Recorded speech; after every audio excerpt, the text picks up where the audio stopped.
Welcome to Pura local. Tirumala శ్రీవారి laddu prasadam case కొత్త మలుపు తిరిగింది.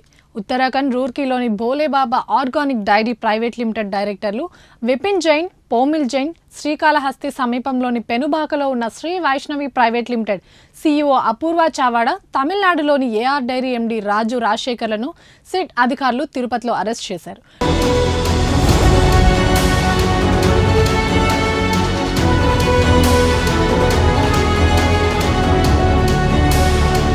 లడ్డూ వివాదం కేసులో ఇవే తొలి అరెస్టులని అధికారులు అంటున్నారు. ఏఆర్ డైరీ పేరుతో శ్రీ వైష్ణవి డైరీ ప్రతినిధులే టీటీడీకి నెయ్యి సరఫరా టెండర్లు దక్కించుకున్నట్లు విచారణలో సిట్ తేల్చింది. ఏఆర్ డైరీ పేరును ముందు పెట్టి తప్పుడు డాక్యుమెంట్లు, సీళ్లు, ఇతర పత్రాలు ఉపయోగించి టెండర్లలో పాల్గొన్నట్లు గుర్తించింది.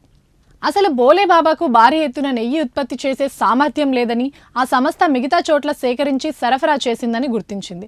వీటిపై సిట్ అధికారులు వేసిన ప్రశ్నలకు డైరీ ప్రతినిధులు సమాధానం ఇవ్వలేకపోయారు.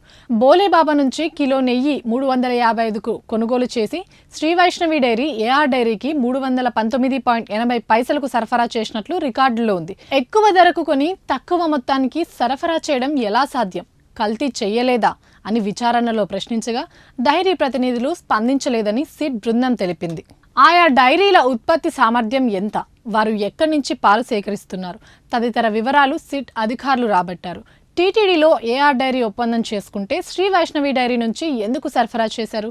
మార్కెట్లో కిలో నెయ్యి ధర కనిష్టంగా 500కు పైగా ఉంటే 320కే సరఫరా చేస్తామని ఎలా ఒప్పందం చేసుకున్నారు అనే అంశాలపై సిట్ అధికారులు దర్యాప్తు చేస్తున్నారు.